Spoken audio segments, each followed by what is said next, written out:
ਸਤਿ ਸ਼੍ਰੀ ਅਕਾਲ ਜੀ। ਪੰਜਾਬੀ ਰੇਡੀਓ ਤੇ ਪੰਜਾਬੀ ਟੀਵੀ USA ਵੇਖਣਾ ਤੇ ਸੁਣਨਾ ਤੁਸੀਂ ਸਾਰੇ ਸ਼ੁਰੂ ਕਰ ਚੁੱਕੇ ਹੋ। ਪ੍ਰੋਗਰਾਮ ਹੈ ਜੀ beyond the headlines with Mandeep Punia. ਇਸ ਪ੍ਰੋਗਰਾਮ ਦੇ ਵਿੱਚ ਮਨਦੀਪ ਪੁਨੀਆ ਜੀ ਸਾਡੇ ਨਾਲ ਮੌਜੂਦ ਰਹਿੰਦੇ ਨੇ ਜਿਹੜੇ ਕਿ ਭਾਰਤ ਦੇ ਵਿੱਚ ਨੈਸ਼ਨਲ ਖਬਰਾਂ ਦੇ ਨਾਲ ਵੱਧ ਸਰੋਕਾਰ ਰੱਖਦੇ ਨੇ ਅਤੇ ਕਿਸਾਨ ਅੰਦੋਲਨ ਦੇ ਸਮੇਂ ਵੀ ਤੁਸੀਂ ਉਹਨਾਂ ਦੀ ਰਿਪੋਰਟਿੰਗ ਨੂੰ ਖੂਬ ਪਿਆਰ ਦਿੱਤਾ ਸੀ। ਸੋ ਉਹਨਾਂ ਦਾ ਸਵਾਗਤ ਕਰਦੇ ਹਾਂ। ਸੋ ਉਸ ਤੋਂ ਬਾਅਦ ਦੇਸ਼ ਭਰ ਦੀਆਂ ਵੱਖ-ਵੱਖ ਖਬਰਾਂ ਜਿਹੜੀਆਂ ਕਿ ਅੱਜ ਦੇ ਦਿਨ ਦੇ ਲਈ ਬੇहद ਅਹਿਮੀਅਤ ਰੱਖਦੀਆਂ ਨੇ ਉਹਨਾਂ ਨਾਲ ਸਾਂਝ ਪਾਵਾਂਗੇ। ਬਹੁਤ-ਬਹੁਤ ਸਵਾਗਤ ਹੈ ਜੀ ਤੁਹਾਡਾ। ਜੀ ਸ਼ੁਕਰੀਆ ਗੁਰਪ੍ਰੀਤ ਜੀ। ਸੋ ਮਨਦੀਪ ਜੀ, ਸਭ ਤੋਂ ਪਹਿਲਾਂ ਆਪਾਂ ਗੱਲ ਕਰ ਲਈਏ ਸਾਡੀ ਜੇਬ ਖਰਚੀ ਦੀ। ਜੇਬ ਤੇ ਅਸਰ ਪਾਉਣ ਵਾਲੀ ਖਬਰ ਹੈ ਅੱਜ ਦੀ ਤੇ ਬੇहद ਖਾਸ ਦਿਨ ਹੁੰਦਾ ਹੈ ਇਹ ਵਾਲਾ। ਤੇ ਬਜਟ ਅੱਜ ਪੇਸ਼ ਹੋਇਆ। ਨਿਰਮਲਾ ਸੀਤਾਰਮਨ ਹੋਣੀ ਚੰਗਾ ਲੰਬਾ ਟਾਈਮ ਲਾਇਆ ਤੇ ਜਰਾ ਚਾਨਣਾ ਪਾਇਓ ਤਾਂ ਕੀ ਕੁਝ ਹੈ ਆਮ ਲੋਕਾਂ ਦੇ ਲਈ। ਕੀ ਆਮ ਲੋਕਾਂ ਨੂੰ ਸਿਰਫ ਇਹ ਭਾਸ਼ਣਾਂ 'ਚ ਹੀ ਦਿਖਾਇਆ ਜਾਂਦਾ ਹੈ ਕਿ ਤੁਹਾਡੇ ਲਈ ਅਸੀਂ ਬਹੁਤ ਕੁਝ ਕਰ ਰਹੇ ਹਾਂ, ਜਾਂ ਅੱਜ ਸੱਚੀ ਕੋਈ ਰਾਹਤ ਦੀ ਖਬਰ ਹੈਗੀ ਆ? ਤੋ ਦੇਖੋ ਗੁਰਪ੍ਰੀਤ, ਇਹ ਜਿਹੜਾ ਬਜਟ ਆਇਆ ਮੈਨੂੰ ਲੱਗਦਾ ਕਿ ਇਹਦੇ 'ਚ ਕਈ ਸਾਰੀਆਂ ਚੀਜ਼ਾਂ ਨੇ, ਕਈ ਕੰਪਲੈਕਸਿਟੀਆਂ ਨੇ। ਅੱਜ ਇਸ ਬਜਟ ਨੂੰ ਨਿਰਮਲਾ ਸੀਤਾਰਮਨ ਨੇ ਇੱਕ ਹਿਸਾਬ ਨਾਲ ਇਸ ਤਰੀਕੇ ਨਾਲ ਪੇਸ਼ ਕਰਨ ਦੀ ਕੋਸ਼ਿਸ਼ ਕੀਤੀ ਹੈ ਕਿ ਅਸੀਂ ਮਿਡਲ ਕਲਾਸ ਨੂੰ ਕੋਈ ਰਾਹਤ ਦੇ ਰਹੇ ਹਾਂ। ਤੇ ਉਹਦੇ ਜਿਹੜੇ ਆંકੜਿਆਂ ਦਾ ਜਿਹੜਾ ਝੋਲ ਹੈ ਉਹ ਵੀ ਮੈਂ ਸਮਝਾਉਣ ਦੀ ਕੋਸ਼ਿਸ਼ ਕਰਾਂਗਾ। ਤੇ ਉਹ ਜਿਹੜਾ ਇੱਕ ਵੱਡੀ ਸਟੇਟਮੈਂਟ ਆਈ ਕਿ ਅਸੀਂ 12 ਲੱਖ ਰੁਪਏ ਤੱਕ ਦੀ ਜਿਹੜੀ ਇਨਕਮ ਹੈ ਉਹਨੂੰ ਅਸੀਂ ਇਨਕਮ ਟੈਕਸ ਤੋਂ ਬਾਹਰ ਕੱਢਦੇ ਹਾਂ। ਉਸ ਤੋਂ ਬਾਅਦ 12,75,000 ਸ਼ਾਇਦ। ਹਾਂ ਜੀ, ਉਸ ਤੋਂ ਬਾਅਦ ਇੱਕਦਮ ਤੋਂ ਜਿਹੜਾ ਮਿਡਲ ਕਲਾਸ ਹੈਗਾ ਉਹ ਇੱਕਦਮ ਤੋਂ ਉਹਨੇ ਛਾਲਾਂ ਮਾਰੀਆਂ। ਪਰ ਇੰਡੀਆ ਦਾ ਜਿਹੜਾ ਮਿਡਲ ਕਲਾਸ ਹੈ ਉਹਦੇ ਜਿਹੜਾ ਐਕਚੁਅਲ ਡਾਟਾ ਤੁਹਾਨੂੰ ਉਹ ਵੀ ਸਮਝਣ ਦੀ ਲੋੜ ਹੈ। ਕਿੰਨੇ ਲੋਕ ਇਨਕਮ ਟੈਕਸ ਦੀ ਸਲੈਬ 'ਚ ਹੈਗੇ, ਕਿੰਨੇ ਭਰਦੇ ਹੈਗੇ, ਕਿ ਕੀ ਚੱਕਰ ਹੈ। ਤੇ ਇੱਕ ਦੂਜਾ ਹੋਰ ਇਸ ਟੈਕਸ ਤੋਂ ਇਸ ਜਿਹੜਾ ਬਜਟ ਸੈਸ਼ਨ ਹੈਗਾ ਤੇ ਇਸ ਬਜਟ ਤੋਂ ਇੱਕ ਚੀਜ਼ ਹੋਰ ਹੋਣ ਜਾ ਰਹੀ ਹੈ। ਜਿਹੜੀ ਬਜਟ ਦੀ ਫਿਲੋਸਫੀ ਹੈਗੀ ਹੈ, ਇੰਡੀਅਨ ਬਜਟ ਦੀ ਜਿਹੜੀ ਫਿਲੋਸਫੀ ਹੈ ਉਹ ਵੀ ਟੋਟਲੀ ਚੇਂਜ ਹੋ ਰਹੀ ਹੈ। ਉਹ ਇੱਕ ਤੁਸੀਂ ਕਹਿ ਸਕਦੇ ਹੋ ਕਿ ਪੈਰਾਡਾਈਮ ਸ਼ਿਫਟ ਵੀ ਆ ਰਿਹਾ ਹੈ। ਇਸ ਪਿਛਲੇ 10 ਸਾਲ ਦਾ ਜਿਹੜਾ ਬਜਟ ਸੀਗਾ ਉਹਦੇ ਵਿੱਚ ਅੱਗੇ ਕਿਵੇਂ ਚੀਜ਼ਾਂ ਹੋਣਗੀਆਂ ਉਹ ਵੀ ਮੈਂ ਤੁਹਾਨੂੰ ਦੱਸਾਂਗਾ। ਰੈਸਟਲੈਸਨੈਸ ਆਪਾਂ ਨੂੰ ਸਰਕਾਰ ਦੀ ਦੇਖਣ ਦੀ ਮਿਲੀ ਹੈ। ਸਰਕਾਰ ਦੇ ਵਿੱਚ ਰੈਸਟਲੈਸਨੈਸ ਹੈ ਕਿ ਉਹ ਕਿਵੇਂ ਇੱਕ ਤਾਂ ਇਸ ਬਜਟ ਨੂੰ ਮਿਡਲ ਕਲਾਸ ਵਾਸਤੇ ਦਿਖਾਵੇ, ਕਿਉਂਕਿ ਦਿੱਲੀ ਦੇ ਵਿੱਚ ਚੋਣ ਹੈਗੇ ਆ ਤੇ ਦਿੱਲੀ ਦੇ ਵਿੱਚ 40 ਲੱਖ ਦੇ ਨੇੜੇ ਤੇੜੇ ਲੋਕ ਏਦਾਂ ਦੇ ਹੈਗੇ ਜਿਹੜੇ ਕਿ ਇਨਕਮ ਟੈਕਸ ਭਰਦੇ ਨੇ। ਇੰਡੀਆ ਦੇ ਵਿੱਚ ਜਿਹੜਾ ਇਹ ਡੇਟਾ ਹੈਗਾ ਇਨਕਮ ਟੈਕਸ ਭਰਨ ਵਾਲਿਆਂ ਦਾ, ਇਹ ਲਗਭਗ 2.5 ਕਰੋੜ ਦੇ ਨੇੜੇ ਤੇੜੇ ਹੈਗਾ। ਪਰ ਤੁਹਾਨੂੰ ਇੱਕ ਹੋਰ ਡੇਟਾ ਮੈਂ ਦੱਸਦਾ ਜਿਹਦੇ ਤੁਹਾਨੂੰ ਹੈਰਾਨੀ ਹੋਊਗੀ। ਜਿਹੜਾ ਇੰਡੀਆ ਦੇ ਸਿਰਫ 38 ਲੱਖ ਲੋਕ ਏਦਾਂ ਦੇ ਹੈਗੇ ਆ ਜਿਹੜੇ ਕਿ ਇਨਕਮ ਟੈਕਸ ਦਾ 73% ਜਿਹੜਾ ਹੈਗਾ 73% ਇਨਕਮ ਟੈਕਸ ਉਹ ਸਿਰਫ ਔਰ ਸਿਰਫ 38 ਲੱਖ ਲੋਕ ਭਰਦੇ ਨੇ, ਜਿਹੜਾ ਕਿ ਖਾਸਾ ਸਮੋਲ ਨੰਬਰ ਹੈ। ਉਹਦਾ ਜਿਹੜਾ ਮਿਡਲ ਕਲਾਸ ਦਾ ਸਾਈਜ਼ ਇੰਡੀਆ ਦੇ ਵਿੱਚ ਦੱਸਿਆ ਜਾਂਦਾ ਉਹ 43 ਕਰੋੜ ਦੱਸਿਆ ਜਾਂਦਾ। ਪਰ ਉਹਦੇ 'ਚ ਬਹੁਤ ਸਾਰੀਆਂ ਚੀਜ਼ਾਂ ਹੈਗੀਆਂ, ਜਿਵੇਂ ਮੈਨੂੰ ਲੱਗਦਾ ਕਿ ਜਿਹੜਾ ਉਹ 43 ਕਰੋੜ 'ਚ ਤੇ ਇੱਕ ਇਹ ਡੇਟਾ ਵੀ ਹੈਗਾ, ਇਹ ਆਫੀਸ਼ੀਅਲੀ ਡੇਟਾ ਵੀ ਹੈਗਾ। ਤੇ ਤੁਸੀਂ ਇਨਕਮ ਟੈਕਸ ਦੀ ਜਿਹੜੇ 70 ਇਹ ਇੰਡੀਵਿਜੂਅਲ ਇਨਕਮ ਟੈਕਸ ਦੀ ਗੱਲ ਕਰ ਰਹੇ ਹਾਂ ਆਪਾਂ। ਮਤਲਬ ਇੱਕ ਕਾਰਪੋਰੇਟ ਟੈਕਸ ਅੱਡ ਹੁੰਦਾ ਹੈ, ਫਿਰ ਤੇ ਖਪਤ ਤੇ ਟੈਕਸ ਅੱਡ ਕਿਸਮ ਦਾ ਹੁੰਦਾ ਜਿਹਨੂੰ ਆਪਾਂ GST ਕਹਿੰਦੇ ਆ। ਤੇ ਆਪਾਂ ਇਨਕਮ ਟੈਕਸ ਦੀ ਇੰਡੀਵਿਜੂਅਲ ਇਨਕਮ ਟੈਕਸ ਦੀ ਗੱਲ ਕਰ ਰਹੇ ਹਾਂ। ਤੇ ਇਹ ਲੋਕ ਭੁਲੇਖੇ 'ਚ ਨਾ ਰਹਿ ਜਾਣ, ਮੈਂ ਇਸ ਕਰਕੇ ਇਹਨੂੰ ਕਲੈਰੀਫਾਈ ਕਰ ਰਿਹਾ। ਤੇ ਜਿਹੜਾ 73% ਆਫ ਇਨਕਮ ਟੈਕਸ ਉਹ ਸਿਰਫ 38 ਲੱਖ ਲੋਕ ਦੇ ਰਹੇ ਨੇ, ਤੇ ਉਹ 43 ਕਰੋੜ ਤੇ 38 ਲੱਖ ਲੋਕ, ਇੱਕ ਵੱਡਾ ਗੈਪ ਹੈਗਾ। ਯਾਨੀ ਕਿ ਜਿਹੜਾ ਅਪਰ ਮਿਡਲ ਕਲਾਸ ਹੈ ਇੰਡੀਆ ਦਾ ਅਪਰ ਮਿਡਲ ਕਲਾਸ ਜਿਹੜਾ ਕਿ 15 ਲੱਖ ਤੋਂ ਉੱਤੇ ਪੈਸੇ ਕਮਾਉਂਦਾ ਹੈਗਾ, ਉਹ ਸਿਰਫ 38 ਲੱਖ ਹੈਗਾ। ਤੁਸੀਂ ਇਹ ਗੱਲ ਦਾ ਖਿਆਲ ਰੱਖੋ। ਤੇ ਉਸ ਤੋਂ ਬਾਅਦ ਜੇ ਆਪਾਂ ਗੱਲ ਕਰੀਏ 5 ਲੱਖ ਤੋਂ ਹੇਠਾਂ ਵਾਲਾ ਜਿਹੜਾ ਮਿਡਲ ਕਲਾਸ, ਜਿਹਨੂੰ ਲੋਅਰ ਮਿਡਲ ਕਲਾਸ ਕਹਿੰਦੇ ਆ, ਜਿਹੜਾ ਕਿ ਜਿਹਦੀ ਸਾਲਾਨਾ ਇਨਕਮ 4 ਲੱਖ ਹੋ ਸਕਦੀ ਹੈ, ਇਸੇ 3 ਲੱਖ ਹੋ ਸਕਦੀ ਹੈ, ਜਿਹਦੇ 'ਚ ਬਹੁਤ ਸਾਰੇ ਸੈਲਰੀਡ ਕਲਾਸ ਵੀ ਹੁੰਦੀ ਹੈ ਜਿਹਦੀ ਤਨਖਾਹ 35,000 40,000 ਜਾਂ 30,000 ਹੁੰਦੀ ਹੈ। ਤੇ ਉਹ ਇੱਕ ਸਭ ਤੋਂ ਵੱਡਾ ਨੰਬਰ ਉਹ ਹੈ। ਫਿਰ ਇੱਕ ਮਿਡਲ ਕਲਾਸ ਹੈ, ਜਿਹੜਾ ਮਿਡਲ ਕਲਾਸ 'ਚ ਵੀ ਇੱਕ ਉਹਨਾਂ ਦੇ ਵਿਚਾਲੇ ਵਾਲਾ ਦਰਮਿਆਨੀ ਮਿਡਲ ਕਲਾਸ ਹੈਗਾ। ਤੇ ਉਹ ਦਰਮਿਆਨੀ middle class the income let's ਸੇ 7-8 ਲੱਖ ਰੁਪਏ ਹੁੰਦੀ ਹੈ। ਉਹ ਪਹਿਲਾਂ ਵੀ ਇਨਕਮ ਟੈਕਸ ਤੋਂ ਬਾਹਰ ਹੀ ਰਹਿੰਦਾ ਹੁੰਦਾ ਸੀਗਾ। ਤੇ ਇੱਕ ਜਿਹੜਾ ਅਪਰ ਮਿਡਲ ਕਲਾਸ ਉਹਨੂੰ ਇਸ ਇਨਕਮ ਟੈਕਸ ਤੋਂ ਕਿਤੇ ਨਾ ਕਿਤੇ ਮਾੜੀਆਂ ਮੋਟਾ ਛੋਟਾਂ ਮਿਲਣਗੀਆਂ। ਤੇ ਉਹ ਇਹ ਤੁਸੀਂ ਇਹ ਨਾ ਸਮਝਿਓ ਕਿ ਜਿਹੜਾ ਇਹ 12,75,000 ਜਿਹੜਾ ਇਨਕਮ ਟੈਕਸ ਨੂੰ ਛੋਟ ਦਿੱਤੀ ਗਈ ਹੈ, ਇੰਨੀ ਇਨਕਮ ਤੇ ਛੋਟ ਦਿੱਤੀ ਗਈ, ਇਹਨੂੰ ਤੁਸੀਂ ਇਹ ਨਾ ਸਮਝਿਓ ਕਿ ਇਹ ਤੇ 43 ਕਰੋੜ ਜਿਹੜਾ ਮਿਡਲ ਕਲਾਸ ਉਹਨੂੰ ਫਾਇਦਾ ਹੋਊਗਾ। ਸਿਰਫ 38 ਲੱਖ ਲੋਕਾਂ ਨੂੰ ਇਸ ਦਾ ਫਾਇਦਾ ਹੋਣ ਜਾ ਰਿਹਾ ਹੈ। ਤੇ ਇਹ ਮਾੜਾ ਜਿਹਾ ਧਿਆਨ ਰੱਖਣ ਦੀ ਲੋੜ ਹੈ। ਤੇ ਇਸੇ ਕਰਕੇ ਮੈਂ ਕਹਿ ਰਿਹਾ ਕਿ ਇਹ ਜਿਹੜਾ ਰੈਸਟਲੈਸਨੈਸ ਸਰਕਾਰ ਦੀ, ਕਿ ਉਹ ਜਿਹੜਾ ਏਜੰਡਾ ਹੈਗਾ ਕਿ ਅਸੀਂ ਤਾਂ ਮਿਡਲ ਕਲਾਸ ਵਾਸਤੇ ਬਹੁਤ ਕੁਝ ਕਰ ਦਿੱਤਾ, ਉਹ ਦਿਖਦੀ ਹੈਗੀ ਆ। ਤੇ ਦੂਜੀ ਗੱਲ, ਜਿੱਥੇ ਆਪਾਂ ਸਾਰੇ ਇਹ ਸੋਚ ਰਹੇ ਸੀ ਕਿ ਇਸ ਵਾਰ ਬਜਟ ਏਦਾਂ ਦਾ ਆਊਗਾ ਜਿਹੜਾ ਕਿ ਖਪਤ ਨੂੰ ਵਧਾਊਗਾ, ਖਪਤ ਨੂੰ ਵਧਾਉਣ ਵਾਸਤੇ ਹੋ ਜਾਊਗਾ, ਤਾਂ ਕਿ ਮਾਰਕੀਟ ਜਿਹੜਾ ਪ੍ਰੋਡਕਸ਼ਨ ਯੂਨਿਟ ਹੈਗੇ ਆ ਫਿਰ ਜਾਂ ਮਾਰਕੀਟ ਹੈਗੀ ਆ, ਉਹ ਮਾੜੀ ਜੀ ਉੱਠੇ। ਪਰ ਇਸ ਬਜਟ 'ਚ ਖਪਤ ਤੇ ਛੋਟ ਵਾਸਤੇ ਕੋਈ ਵੀ ਪ੍ਰਾਵਧਾਨ ਨਹੀਂ ਕੀਤੇ ਗਏ ਹਨ। ਮਤਲਬ ਜਿਹੜਾ GST ਕਲੈਕਸ਼ਨ ਹੈਗਾ ਉਹ ਵਧਾਉਣਾ ਹੀ ਪਊਗਾ ਸਰਕਾਰ ਨੂੰ। ਤੇ GST ਨਾਲ ਹੁੰਦਾ ਕੀ, ਦੇਖੋ ਜਿਹੜਾ ਇਨਡਾਇਰੈਕਟ ਟੈਕਸ ਹੁੰਦਾ ਉਹ ਸਾਰੇ ਮੁਲਕ ਤੋਂ ਵਸੂਲਿਆ ਜਾਂਦਾ। ਜਿਹੜਾ ਇਨਕਮ ਟੈਕਸ ਹੁੰਦਾ ਉਹ ਸਿਰਫ ਉਹਨਾਂ ਬੰਦਿਆਂ ਤੋਂ ਵਸੂਲਿਆ ਜਾਂਦਾ ਹੈ ਜਿਨ੍ਹਾਂ ਦੀ ਇਨਕਮ ਇੱਕ ਖਾਸ ਵਰਗ ਤੋਂ ਜ਼ਿਆਦਾ ਹੁੰਦੀ ਹੈ। ਯਾਨੀ ਕਿ ਹੁਣ ਜਿਹੜੀ ਤੇ ਇਸ ਦਾ ਮਤਲਬ ਇਹ ਹੋ ਗਿਆ, ਜਿਵੇਂ ਇਨਕਮ ਟੈਕਸ ਸਿਰਫ 2.5 ਕਰੋੜ ਲੋਕ ਭਰ ਰਹੇ ਸੀਗੇ, ਲੇਕਿਨ ਜਿਹੜਾ ਇਨਡਾਇਰੈਕਟ ਟੈਕਸ ਹੋ ਗਿਆ ਜਿਹੜਾ ਕਿ ਆਪਾਂ ਖਪਤ ਤੇ ਜਿਹੜਾ ਲਾਉਂਦੇ ਨੇ ਆਪਣੇ ਤੇ ਲਾਇਆ ਜਾਂਦਾ। ਜਿਵੇਂ ਤੁਸੀਂ 5 ਰੁਪਏ ਦਾ ਬਿਸਕਿਟ ਖਰੀਦੋ ਤੇ 2 ਰੁਪਏ ਉਹਦਾ ਟੈਕਸ ਤੇ ਜਾ ਰਿਹਾ ਹੈ। ਤੇ ਜਿਹੜਾ ਉਹ ਇਨਡਾਇਰੈਕਟ ਟੈਕਸ ਹੁੰਦਾ ਹੈ ਉਹ ਹਰੇਕ ਨਾਗਰਿਕ ਨੂੰ ਜੋ ਵੀ ਕੁਝ ਖਰੀਦਦਾ ਹੈਗਾ, ਕੋਈ ਵੀ ਖਰੀਦਦਾਰੀ ਕਰਦਾ ਹੈਗਾ, ਉਸ ਤੇ ਦੇਣਾ ਪੈਂਦਾ। ਉਸ ਦੇ ਵਿੱਚ ਕੋਈ ਛੋਟ ਨਹੀਂ ਦਿੱਤੀ ਗਈ ਹੈ। ਇਟ ਮੀਨਸ ਕਿ ਜਿਹੜਾ ਇਹ ਸੁਪਨਾ ਸੀਗਾ, ਜਿਹੜਾ ਆਪਾਂ ਸੁਪਨਾ ਦੇਖ ਰਹੇ ਸੀਗੇ ਕਿ ਬਈ ਜਿਹੜਾ ਬਜਟ ਇਸ ਵਾਰ ਆਊਗਾ ਉਹ ਇਸ ਕਿਸਮ ਦਾ ਆਊਗਾ ਕਿ ਕਿਤੇ ਨਾ ਕਿਤੇ ਜਿਹਦੇ 'ਚ ਜਿਹੜੀ ਖਪਤ ਹੈ ਉਹ ਵਧੂਗੀ। ਯਾਨੀ ਕਿ ਜੇ GST ਦੇ ਵਿੱਚ ਮਾੜਾ ਮੋਟਾ ਘਾਟਾ ਕੀਤਾ ਜਾਂਦਾ, ਉਹਦੇ 'ਚ ਛੋਟਾਂ ਦਿੱਤੀਆਂ ਜਾਂਦੀਆਂ ਤੇ ਸ਼ਾਇਦ ਮਾਰਕੀਟ ਦੇ ਵਿੱਚ ਉਛਾਲ ਆਉਂਦਾ ਸੀ, 4 ਚੀਜ਼ਾਂ ਵੱਧ ਖਰੀਦਣ ਪਾਸੇ ਜਾਂਦੇ। ਪਰ ਉਸ ਕਿਸਮ ਦਾ ਕੁਝ ਹੋਇਆ ਨਹੀਂ।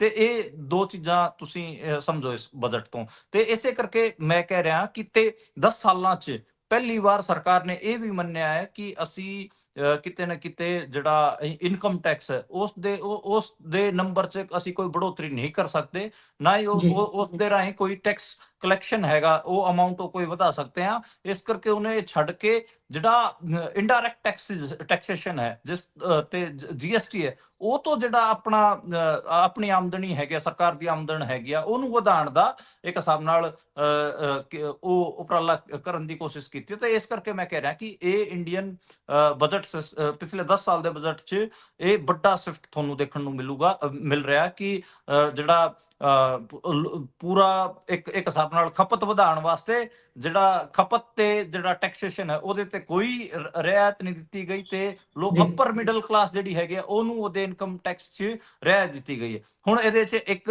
ਫਿਲੋਸਫੀਕਲ ਦਿੱਕਤ ਹੋ ਰਿਹਾ ਹੈ। ਫਿਲੋਸਫੀਕਲ ਦਿੱਕਤ ਕੀ ਹੈ, ਸਰਕਾਰ ਨੂੰ ਲੱਗ ਰਿਹਾ ਕਿ ਜਿਹੜਾ ਅਪਰ ਮਿਡਲ ਕਲਾਸ ਹੈ ਉਹ ਜਿਹੜਾ ਇਹ ਪੈਸਾ ਹੈਗਾ ਜਿਹੜਾ ਉਹ ਬਚਾਊਗਾ, ਉਹ ਜਾਂ ਤਾਂ ਆਟੋਮੋਬਾਈਲ ਸੈਕਟਰ 'ਚ ਲੈ ਕੇ ਜਾਵੇ ਜਾਂ ਫਿਰ ਲੈਟਸ ਸੇ ਕਿ ਮਾਰਕੀਟ 'ਚ ਲੈ ਕੇ ਜਾਊਗਾ, ਕਿ ਉਹਨੂੰ ਮੰਨ ਲਓ 5 ਪੈਸੇ ਵੱਧ ਬਚ ਰਹੇ ਨੇ ਤੇ ਉਹ 5 ਪੈਸੇ ਮਾਰਕੀਟ 'ਚ ਲਾ ਦੂਗਾ, ਤਾਂ ਕਿ ਸ਼ੇਅਰ ਮਾਰਕੀਟ 'ਚ ਲਾ ਦੂਗਾ, ਕਿਤੇ ਹੋਰ ਲਾਊਗਾ, ਤੇ ਯਾਨੀ ਕਿ ਕੈਪੀਟਲ ਗੇਨਸ ਵਾਲੇ ਸਿਸਟਮ 'ਚ ਪਊਗਾ।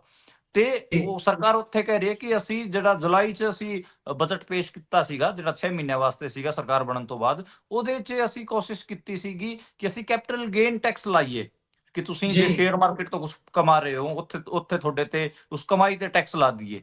ਠੀਕ ਹੈ, ਤੇ ਇੱਕ ਹਿਸਾਬ ਨਾਲ ਸਰਕਾਰ ਤੁਹਾਨੂੰ ਇਸ ਹਿਸਾਬ ਨਾਲ ਕੈਪੀਟਲ ਗੇਨ ਤੇ ਟੈਕਸੇਸ਼ਨ ਹੈਗਾ ਉਹਨੂੰ ਕੋਈ ਹੌਲਾ ਨਹੀਂ ਕੀਤਾ ਗਿਆ ਹੈਗਾ।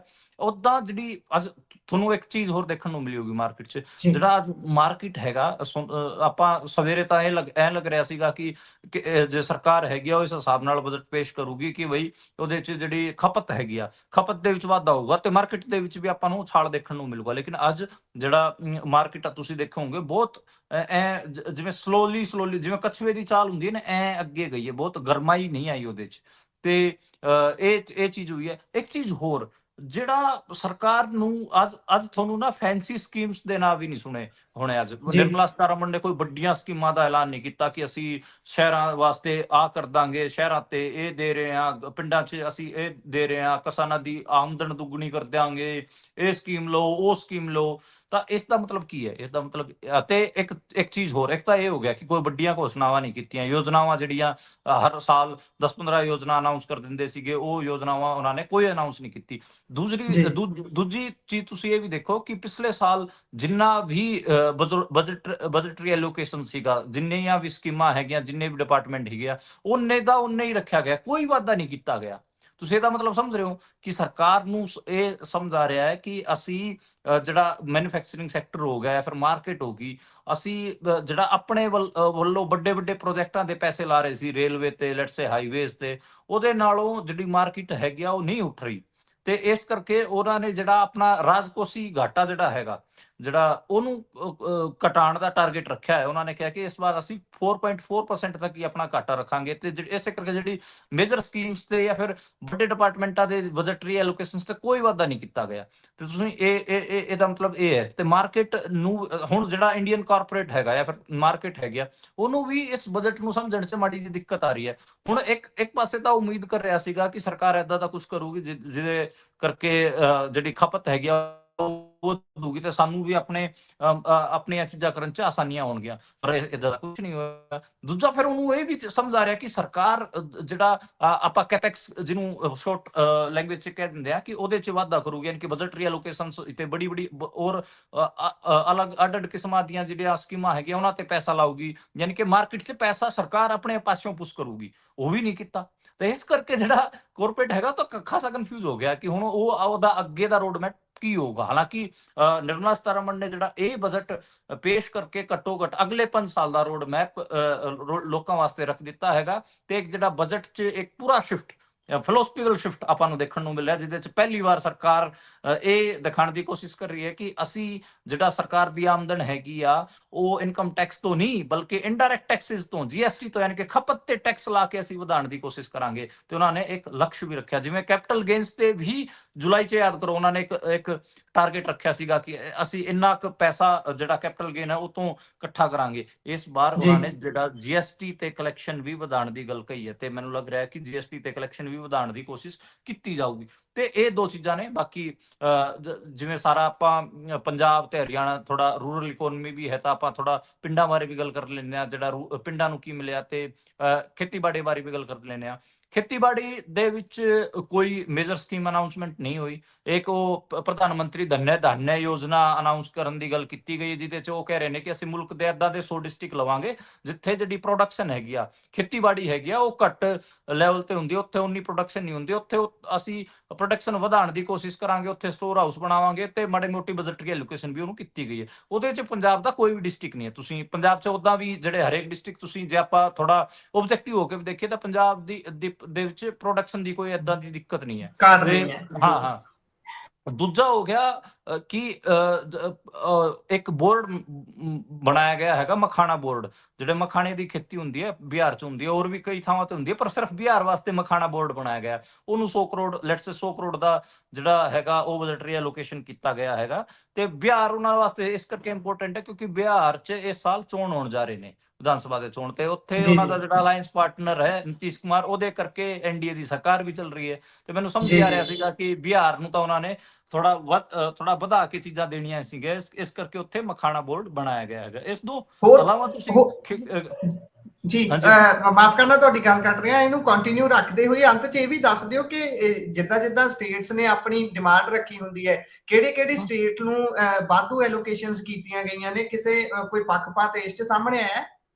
ਹਾਂ, ਦੇਖੋ ਪੱਖਪਾਤ ਮੈਨੂੰ ਲੱਗਦਾ ਕਿ ਪੱਖਪਾਤ ਤਾਂ ਪੰਜਾਬ ਨਾਲ ਹੋਇਆ ਹੀ ਹੈ। ਤੁਸੀਂ ਇਹ ਲਾ ਲਓ ਕਿ ਜਿਹੜੇ 100 ਡਿਸਟ੍ਰਿਕਟਸ ਹੈਗੇ ਉਹਨਾਂ 'ਚ ਇੱਕ ਵੀ ਡਿਸਟ੍ਰਿਕਟ ਪੰਜਾਬ ਦਾ ਨਹੀਂ ਹੈ। ਮੈਨੂੰ ਲੱਗਦਾ ਕਿ ਅਬੋਹਰ, ਫਾਜ਼ਿਲਕਾ ਉਹਦੇ 'ਚ ਸ਼ਾਮਿਲ ਕੀਤਾ ਜਾ ਸਕਦਾ ਸੀਗਾ, ਕਿਉਂਕਿ ਉੱਥੇ ਹਜੇ ਵੀ, ਜਾਂ ਫਿਰ ਫਿਰੋਜ਼ਪੁਰ ਕੀਤਾ ਜਾ ਸਕਦਾ ਸੀਗਾ, ਕਿਉਂਕਿ ਉੱਥੇ ਵਾਟਰ ਲੋਗਿੰਗ ਦੀ ਵੀ ਸਮੱਸਿਆ ਕਿਸੇ ਥਾਂ ਤੇ ਗਰਾਊਂਡ ਵਾਟਰ ਦੀ ਸਮੱਸਿਆ ਹੈਗੀ ਆ, ਤੇ ਉੱਥੇ ਤੁਸੀਂ ਸ਼ਾਮਿਲ ਕਰ ਸਕਦੇ ਸੀਗੇ। ਪਰ ਉਹਨਾਂ ਨੇ ਇੱਕ ਡਿਸਟ੍ਰਿਕਟ ਤਾਂ ਮੈਨੂੰ ਲੱਗਦਾ ਕਿ ਪੰਜਾਬ ਦਾ 16 ਡਿਸਟ੍ਰਿਕਟਾਂ 'ਚ ਸ਼ਾਮਿਲ ਹੋਣਾ ਚਾਹੀਦਾ ਸੀਗਾ, ਉਹ ਨਹੀਂ ਹੋਇਆ। ਦੂਜਾ, ਰੂਰਲ ਡਿਵੈਲਪਮੈਂਟ ਫੰਡ ਦੀ ਵੀ ਗੱਲ ਕਰੀਏ, ਕਿਉਂਕਿ ਤਾਂ ਉਹਦੇ 'ਚ ਵੀ ਮੈਨੂੰ ਕਈ ਚੀਜ਼ਾਂ ਲੱਗੀਆਂ, ਜਿਵੇਂ ਇਹ ਪਹਿਲਾਂ ਸਮਾਰਟ ਵਿਲੇਜ ਬਣਾਉਣ ਦੀ ਗੱਲ ਬੜੇ ਬੋਲਦੇ ਸੀ ਨਰਿੰਦਰ ਮੋਦੀ ਹੋਰੀ, ਉਹ ਇਸ ਕਿਸਮ ਦਾ ਕੁਝ ਨਹੀਂ ਕੀਤਾ ਗਿਆ। ਜੇ ਮੈਂ ਥੋੜਾ ਇਹਨੂੰ ਆਪਾਂ ਤੋੜ ਕੇ ਮੋਟਾ ਮੈਂ ਜਿਵੇਂ ਮੈਂ ਕੁਝ ਲਿਖਿਆ ਹੋਇਆ ਤੇ ਮੈਂ ਆਪਣੇ ਲੈਪਟਾਪ 'ਚ ਮਾੜਾ ਮੋਟਾ ਤੇਜ਼ੀ ਨਾਲ ਪੜ੍ਹ ਵੀ ਦਵਾਂ, ਤੇ ਜੇ ਆਪਾਂ ਸਰਕਾਰ ਦੀ ਭਾਸ਼ਾ 'ਚ ਗੱਲ ਕਰੀਏ, ਜਿਹੜੀ ਸਰਕਾਰ ਨੇ ਅਨਾਉਂਸਮੈਂਟਾਂ ਕੀਤੀਆਂ ਨੇ, ਉਹਨਾਂ ਨੇ ਪਹਿਲੀ ਵੱਡੀ ਬਜਟ ਦੀ ਹਾਈਲਾਈਟ ਬਣਾਉਣ ਦੀ ਕੋਸ਼ਿਸ਼ ਕੀਤੀ ਕਿ ਅਸੀਂ ਬਜ਼ੁਰਗਾਂ ਵਾਸਤੇ ਟੈਕਸ ਡਬਲ ਛੋਟ ਦੇ ਦਿੱਤੀ, ਮਹਿਲਾਵਾਂ ਨੂੰ 2 ਕਰੋੜ ਤੱਕ ਦਾ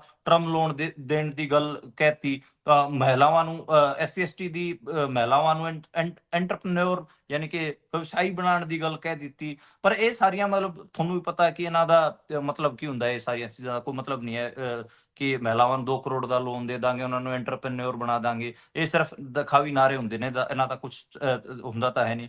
ਉਦਾਂ ਅੱਛਾ, ਇੱਕ ਗੱਲ ਨੌਜਵਾਨਾਂ ਦੀ ਬੇਰੁਜ਼ਗਾਰੀ ਦੀ ਜਿਹੜੀ ਗੱਲ ਹੈ, ਹੁਣ ਸਰਕਾਰ ਇਸ ਵਾਰ ਵੀ ਉਸ ਬੇਰੁਜ਼ਗਾਰੀ ਨੂੰ ਡੀਲ ਕਰਨ ਦੀ ਕੋਸ਼ਿਸ਼ ਕਰ ਰਹੀ ਸੀ, ਤੇ ਉਹਨਾਂ ਨੂੰ ਨਿਰਮਲਾ ਸੀਤਾਰਮਨ ਨੂੰ ਸ਼ਾਇਦ ਬਜਟ ਪੜ੍ਹਦਿਆਂ ਹੋਇਆਂ ਇਹ ਸਹਿਜ ਅਹਿਸਾਸ ਸੀਗਾ ਕਿ ਮੈਨੂਫੈਕਚਰਿੰਗ ਇੰਡਸਟਰੀ ਨੂੰ ਜਾਂ ਫਿਰ ਕਾਰਪੋਰੇਟ ਨੂੰ ਅਸੀਂ ਕੋਈ ਉਮੀਦ ਤਾਂ ਦੇ ਨਹੀਂ ਰਹੇ, ਇਸ ਕਰਕੇ ਉੱਥੋਂ ਤਾਂ ਐਮਪਲੋਇਮੈਂਟ ਜਨਰੇਸ਼ਨ ਨਹੀਂ ਹੋਊਗੀ। ਇਸ ਕਰਕੇ ਉਹਨਾਂ ਨੇ ਆਪਣੇ ਪਾਸਿਓਂ ਹੀ ਮੈਡੀਕਲ ਦੀ 75,000 ਸੀਟ ਵਧਾਉਣ ਦੀ ਗੱਲ ਕਹੀ ਹੈ ਹੁਣ, ਤੇ ਅਗਲੇ 5 ਸਾਲਾਂ 'ਚ ਕਹੀ ਹੈ। ਮਤਲਬ ਇਹ ਨਹੀਂ ਕਿ ਇਸ ਸਾਲ ਉਹ 75,000 ਸੀਟਾਂ ਵਧਾ ਦੇਣਗੇ, ਅਗਲੇ 5 ਸਾਲਾਂ 'ਚ ਕਹੀ ਹੈ।